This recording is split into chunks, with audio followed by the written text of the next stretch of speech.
Hi, visit my channel.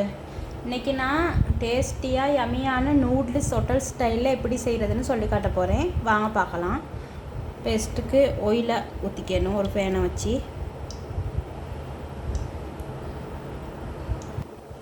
எண்ணெய் காஞ்சதும் 2 முட்டை எண்ணெயில் போட்டுக்கணும். நான் எப்பயுமே பேஸ்ட்டுக்கு முட்டை தான் எட் பண்ணுவேன்.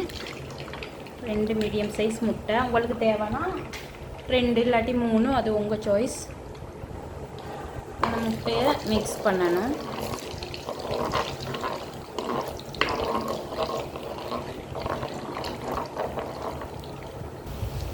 முட்டை இந்த மாதிரி பொரிஞ்சதும் நான் கொஞ்சம் ஒரு 100 கிராம் சிக்கன் எடுத்து குட்டி குட்டியாக கட் பண்ணி அவிச்சு வச்சுருக்கேன். அதையும் இது கூட போட்டு மிக்ஸ் பண்ணிக்கணும். ரெண்டையும் கொஞ்சம் நல்லா பொரிய விடணும் எண்ணெயில். இப்போ சிக்கனும் எக்கும் பொரிஞ்சதுக்கு பிறகு சீசனிங் க்யூப் ஒன்று போடுறேன் டேஸ்ட்டுக்காக. அதுவும் அது கூட இஞ்சி பூண்டு பேஸ்ட்டு எல்லாம் போட்டு இதையும் நல்லா ஒரு 3 மினிட்ஸ் பொரியறதுக்கு எல்லாத்தோடையும் நல்லா மிக்ஸ் ஆகி ஸ்மெல் வரதுக்கு நல்லா மிக்ஸ் பண்ணணும். இப்போ இதுக்கு தேவையான ஸ்பைசஸை சேர்த்துக்கலாம். தேவையான அளவு மிளகுத்தூள்,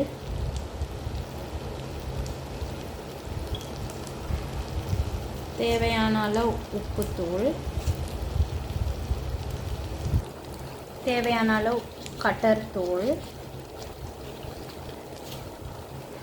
இப்போ இதை நல்லா மிக்ஸ் பண்ணணும்.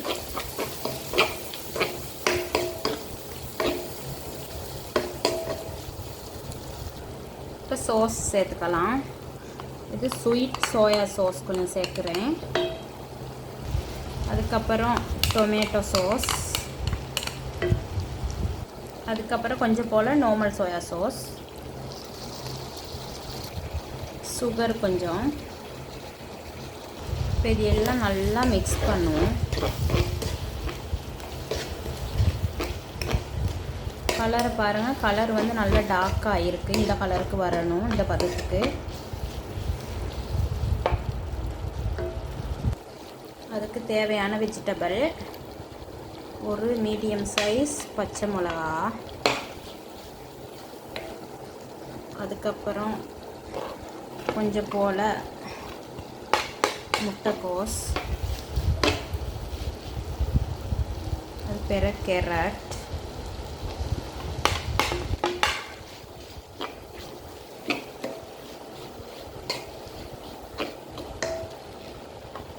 லீக்ஸ்,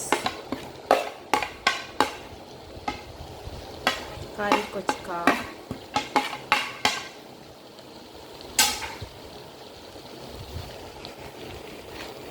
எல்லாம் நல்லா மிக்ஸ் பண்ணணும். ரொம்ப வதங்க விடக்கூடாது. ரொம்ப வதங்க விட்டால் டேஸ்ட் இருக்காது. லைட்டாக தான் இது வதங்கணும். எல்லாம் இப்போ மிக்ஸ் பண்ணிவிட்டு நல்லா ஃபைனலாக நூடுல்ஸை எட் பண்ண போகிறோம். அவிச்சு வடித்து வச்சுருக்கேன் ஒட்டரை. நூடுல்ஸை ஃபைனலாக எட் பண்ணியாச்சு.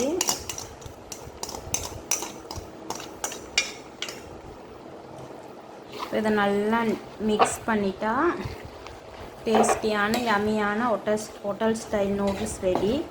ட்ரை பண்ணி பாருங்கள். ட்ரை பண்ணி பார்த்துட்டு கமெண்டில் சொல்லுங்கள். ரொம்ப டேஸ்ட்டாக இருக்கும்.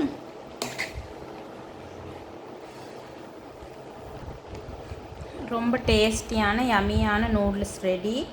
ட்ரை பண்ணி பாருங்கள். ரொம்ப டேஸ்ட்டாக இருக்கும். ட்ரை பண்ணி பார்த்துட்டு கமெண்டில் சொல்லுங்கள் எப்படி இருந்துச்சுன்னு. ரொம்பவே டேஸ்ட்டாக இருக்கும். ட்ரை பண்ணி பாருங்கள்.